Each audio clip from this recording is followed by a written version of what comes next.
വെസ്ബർഗിന്റെ exclusive പ്രോഗ്രാമാണ് എന്ത് PG diploma in tourism and hospitality management ആണ് ലെവൽ 7 പ്രോഗ്രാം. ഇന്ന് കേരളത്തിൽ ആദ്യമായിട്ടാണ് ഈ level 7 programme tourism and hospitality മാനേജ്മെന്റിൽ കൊണ്ടുവന്നത്. അതിന്റെ ഒരു പ്രത്യേകത എന്ന് പറഞ്ഞു കഴിഞ്ഞാൽ ഇപ്പം നോർമൽ ഒരു BHM, അതായത് ബാച്ചലർ ഇൻ ഹോട്ടൽ മാനേജ്മെന്റ്, അതുപോലെ ബാച്ചലർ ഇൻ ഹോസ്പിറ്റാലിറ്റി അല്ലെങ്കിൽ ട്രാവൽ ടൂറിസം, പിന്നെ ആവിയേഷൻ, ഇവർക്കൊക്കെ എന്ത് ചെയ്യാൻ പറ്റും? ഈ PG diploma in tourism and hospitality management level 7 എടുക്കാൻ പറ്റും. ഇതെന്താ വെച്ചാൽ ലെവൽ 7 എന്നാണ് ക്വാളിഫിക്കേഷൻ, MSc ഇക്വൽ, അതായത് മാസ്റ്റർ ഡിഗ്രി തന്നെയാണ് ഈ ഒരു ക്വാളിഫിക്കേഷൻ എന്ന് പറഞ്ഞത്. ഇതിന്റെ വേറൊരു പ്രത്യേകത എന്ന് പറഞ്ഞാൽ 6 മാസം നാട്ടിലും 6 മാസം ദുബായിലും കംപ്ലീറ്റ് ചെയ്യാന്നുള്ളതാണ്.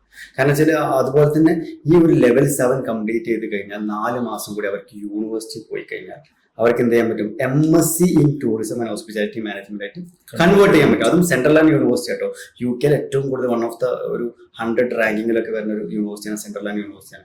ഈ ഒരു യൂണിവേഴ്സിറ്റിയിൽ നിന്ന് എന്ത് ചെയ്യാൻ പറ്റും? ഇവർക്ക് ഇത് MSc ട്രാവൽ ടൂറിസം ആയിട്ട് കൺവേർട്ട് ചെയ്യാൻ പറ്റും 4 മാസം കൂടി ക്ലാസ് ഇരുന്നാൽ. അപ്പൊ ഇതൊരു PG ഡിപ്ലോമയാണ്, മാത്രമല്ല അവർക്ക് MSc ആയിട്ട് കൺവേർട്ട് ചെയ്യും. അത് ഏത് ടൈമിലും പറ്റും. കാരണം PG ഡിപ്ലോമ ലെവൽ 7 അവർ കംപ്ലീറ്റ് ചെയ്തിട്ട് വേണമെങ്കിൽ അവർക്കൊരു 1 ഇയർ കഴിഞ്ഞ് അല്ലെങ്കിൽ ഒരു 5 ഇയർ കഴിഞ്ഞ് 10 ഇയർ കഴിഞ്ഞിട്ട് വേണമെങ്കിൽ എന്ത് ചെയ്യാം? MSc ആയിട്ട് കൺവേർട്ട് ചെയ്യണമെങ്കിൽ MSc ആയിട്ട് കൺവേർട്ട് ചെയ്യാം. ലാസ്റ്റ് സെമിസ്റ്ററിൽ അത് 4 മാസം കൂടി ഇരുന്നിട്ട് ഡെസർട്ടേഷൻ എന്ന് പറയും, ഒരു പ്രോജക്റ്റ് ഉണ്ടാവും. ആ പ്രോജക്റ്റ് യൂണിവേഴ്സിറ്റിക്ക് സബ്മിറ്റ് ചെയ്താൽ MSc ആയിട്ട് അവർക്ക് കൺവേർട്ട് ചെയ്യാൻ പറ്റും. പക്ഷേ MSc ആയിട്ട് കൺവേർട്ട് ചെയ്യേണ്ട ഒരു ആവശ്യമില്ല. കാരണം വെച്ചാൽ ഈ PG ഡിപ്ലോമ ലെവൽ 7 പ്രോഗ്രാം എന്ന് പറഞ്ഞാൽ MScന്റെ അതേ വെയിറ്റേജ് ആണ്, അതേ സെയിം വെയിറ്റേജ് തന്നെയാണ്. അപ്പം അവർക്ക് വേണമെങ്കിൽ MSc ആയിട്ട് കൺവേർട്ട് ചെയ്യും. അല്ലെങ്കിൽ ഈ ഒരു ക്വാളിഫിക്കേഷൻ ഉണ്ടെന്നുണ്ടെങ്കിൽ ഒരു സാധാരണ ഒരു BHM അല്ലെങ്കിൽ BBA ഏവിയേഷൻസോ അല്ലെങ്കിൽ ഇങ്ങനത്തെ കോഴ്സ് എന്ന് കഴിഞ്ഞാൽ ഇവിടെ പ്രോപ്പർ ആയിട്ടുള്ള ഒരു കോഴ്സ് ഇല്ല. അത് കേരളത്തിൽ പ്രോപ്പർ ആയിട്ടുള്ള കോഴ്സ് ഇല്ല. അവർക്ക് ഏറ്റവും ആപ്റ്റ് ആയിട്ടുള്ള ഒരു കോഴ്സാണ് PG diploma in tourism and hospitality ആണ് ഈ ഒരു കോഴ്സ്. സാറ് പറഞ്ഞ പ്രകാരം നോക്കുകയാണെങ്കിൽ ഒരു ഹോട്ടൽ മാനേജ്മെന്റ് കഴിഞ്ഞ കുട്ടികൾ, ട്രാവൽ ആൻഡ് ടൂറിസം കഴിഞ്ഞ കുട്ടികൾ, ഏവിയേഷൻ കഴിഞ്ഞ കുട്ടികൾക്ക് ഒരുപാട് കുട്ടികൾക്ക് കഴിഞ്ഞിട്ട് നെക്സ്റ്റ് എന്താണെന്നൊരു ഓപ്ഷൻ ഇല്ലാതെ മാർക്കറ്റിൽ കൺഫ്യൂസ് ആയി നിൽക്കുന്നവരുണ്ട്. പലരും ചെറിയ ചെറിയ ഡിപ്ലോമ കോഴ്സുകളൊക്കെ കഴിഞ്ഞിട്ട് പോകാനുണ്ടാവും.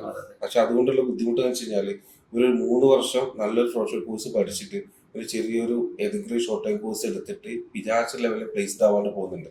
അപ്പൊ ഇങ്ങനൊരു ഓപ്ഷൻ ഉണ്ടെങ്കിൽ എന്തായാലും ഒരു MSc ഇക്വലന്റ് ആണ്, ഇന്റർനാഷണൽ ക്വാളിഫിക്കേഷൻ ആണ്. ദുബൈയിൽ പോയിട്ട് അവർക്ക് എന്ത് ചെയ്യാൻ പറ്റും?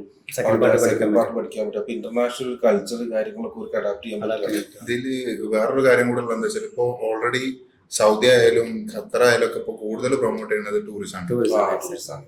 ഇപ്പൊ നമ്മളടുത്ത് ദുബായിൽ വന്ന് 6 മന്ത് കംപ്ലീറ്റ് ചെയ്യുമ്പോഴേക്കും എന്താ വെച്ചാല് ഒന്ന് മിഡിൽ ഈസ്റ്റിലെ ഒരു കൾച്ചർ കിട്ടും. അത് വെച്ചിട്ട് അവർക്ക് ഈ പറഞ്ഞ പോലെ മിഡിൽ ഈസ്റ്റിലുള്ള ഏത് കൺട്രീസിൽ പോയിട്ടും ഈ ഫീൽഡിൽ വർക്ക് ചെയ്യാൻ പറ്റും. ഈവൻ ഖത്തർ ഇപ്പം ഡേവിഡ് ബെക്കാമിനെ വെച്ചിട്ടാണ് ബ്രാൻഡ് അംബാസിഡർ വെച്ചിട്ടാണ് ടൂറിസം പ്രൊമോട്ട് ചെയ്യുന്നത്. സൗദി മെസ്സിനെ വെച്ചിട്ടാണ് ചെയ്യുന്നത്. ഒരു ഏറ്റവും കൂടുതൽ പ്രൊമോട്ട് ചെയ്യുന്നത് ഇപ്പൊ ടൂറിസം, അവരെ വെച്ചിട്ടാണ് ടൂറിസമാണ് ഏറ്റവും കൂടുതൽ പ്രൊമോട്ട് ചെയ്യുന്നത്. അപ്പം ജോലി സാധ്യതയും ഏറ്റവും കൂടുതലുള്ള ഒരു ഏരിയയാണ് ഈ പറഞ്ഞ ശരിക്കും ആ മിഡിൽ ഈസ്റ്റിലേക്ക് ഏറ്റവും കൂടുതൽ ഇമ്പോർട്ടൻസ് കൊടുക്കുന്ന ഏരിയയും കൂടിയാണല്ലോ. അപ്പൊ എന്തായാലും ഇങ്ങനെ ഒരു കോഴ്സ് പഠിച്ചു കഴിഞ്ഞാൽ അതിന്റെ എല്ലാ സാധ്യതകളിലേക്കും കുട്ടികൾക്ക് എത്തിപ്പെടാൻ പറ്റും. പിന്നെ അത് മാത്രമല്ല ഇപ്പൊ ഈ മിഡിൽ ഈസ്റ്റിലൊക്കെ ഉള്ള ഒരു പ്രത്യേകത എന്ന് പറഞ്ഞാൽ അവർ ഏറ്റവും കൂടുതൽ നോക്കുക ഈ ക്വാളിഫിക്കേഷൻ UK ബേസ്ഡ് ആണോ എന്നുള്ളതാണ്. സാറ് പറഞ്ഞ പോലെ ആ ഒരു ലെവലില് 7 ആണോ എന്നുള്ളത് കാര്യങ്ങളൊക്കെ മെയിൻ ആയിട്ട് ഒരു നോക്കുന്നുണ്ടാവും. അതിന്റെ അപ്പുറത്ത് തന്നെ എന്താ വെച്ചാൽ ഇവര് സെക്കൻഡ് പാർട്ട് പഠിക്കുന്നത് ദുബായിലാണ്.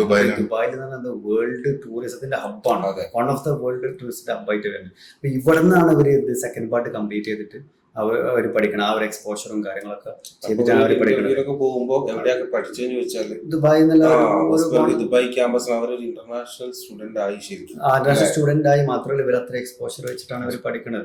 മാത്രമല്ല മിഡിൽ ഈസ്റ്റ് എന്ന് പറഞ്ഞാൽ ടൂറിസം, അപ്പൊ ആശ്വാസ് സാർ പറഞ്ഞ പോലെ തന്നെ ടൂറിസത്തിന് അത്രയും പ്രാധാന്യം കൊടുക്കുന്ന ഒരു രാജ്യമാണ് മിഡിൽ ഈസ്റ്റ് എന്ന് പറഞ്ഞത്. അപ്പൊ ഇന്ന് പിന്നെ സൗദിയിലൊക്കെ 230 വിഷൻ എന്ന് പറഞ്ഞാൽ തന്നെ ടൂറിസം ടൂറിസം ആണ് അവർക്ക് മാക്സിമം ഒരു ഡെവലപ്മെന്റും ഒരു സെക്കൻഡ് ഇൻകം ആയിട്ട് അവർ കാണുന്നത്. സെക്കൻഡ് ഇൻകം എന്ന് പറഞ്ഞാൽ നെക്സ്റ്റ് ഒരു 2030 കഴിഞ്ഞാൽ ഫസ്റ്റ് ഇൻകം ടൂറിസം ആവുന്നതാണ് സൗദിയൊക്കെ പറയുന്നത്.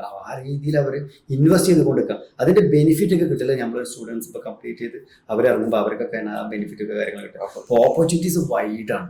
പക്ഷേ ഇത് കംപ്ലീറ്റ് പ്രോപ്പർ ക്വാളിഫിക്കേഷൻ ഒന്നും ഇവിടെ കൊടുക്കണില്ല എന്നല്ലോ. ഈ പ്രോപ്പർ ക്വാളിഫിക്കേഷൻ എന്ന് പറഞ്ഞത് ഈ ലെവൽ 7 പ്രോഗ്രാം, അതായത് ഓഫ്കൽ അപ്രൂവ്ഡ് ആയിട്ടുള്ള ലെവൽ 7 പ്രോഗ്രാമാണ് നമ്മൾ കൊടുക്കുന്നത്. 120 ക്രെഡിറ്റ് ഉണ്ട്. അതായത് UK MScന്റെ ഹോസ്പിറ്റാലിറ്റി മാനേജ്മെന്റ് എക്വിവലന്റ് ആയിട്ടുള്ള ക്വാളിഫിക്കേഷൻ. ഇത് കിട്ടിക്കഴിഞ്ഞാൽ അവർക്ക് ഏത് രാജ്യത്ത് വേണമെങ്കിലും അവരുടെ വിഷൻ പ്രകാരം അവർക്ക് ഏറ്റവും കൂടുതൽ റിക്വയർമെന്റ്സ് ഉണ്ടാവുക ഇത്തരത്തിലുള്ള ക്വാളിഫിക്കേഷൻ കയ്യിലുള്ള ആളുകളായിരിക്കും. അങ്ങനത്തെ ആളുകളാണ് നമ്മൾ ഇപ്പൊ തന്നെ ഉണ്ടാക്കിയിട്ട് മാർക്കറ്റിലേക്ക് കൊടുക്കുന്നത്. അതുപോലെ മിനിസ്ട്രി ഒക്കെ നോക്കി കഴിഞ്ഞാൽ, ടൂറിസം മിനിസ്ട്രി ഒക്കെ നോക്കി കഴിഞ്ഞാൽ അവരൊക്കെ ഡിമാൻഡ് ചെയ്യുന്ന കോഴ്സാണ് ലെവൽ 7 ആണ്. ഒരു ഹയർ പൊസിഷനിലൊക്കെ അവർ ഡിമാൻഡ് ചെയ്യുന്ന course UKQL level 7 qualification of approved എന്നുള്ള ആ ഒരു ക്വാളിഫിക്കേഷൻ അവർ ചെയ്ത് കൊണ്ടുപോകുന്നത്. അപ്പോൾ ഇത് കഴിഞ്ഞാൽ അവർക്ക് എത്ര ലെവൽ വേണമെങ്കിലും ഏതൊരു ടൈപ്പ് ഓഫ് ജോബ് വേണമെങ്കിലും അവർക്ക് ചെയ്യാൻ പറ്റും. ഈ ഒരു ടൂറിസം ഇൻഡസ്ട്രിയിൽ ഇൻഡസ്ട്രിയിൽ ഏറ്റവും ഹയർ ലെവലിലേക്ക് പോകാൻ പറ്റും, ഏറ്റവും ഹയർ ലെവലിലേക്ക് വരെ പോകാൻ പറ്റും.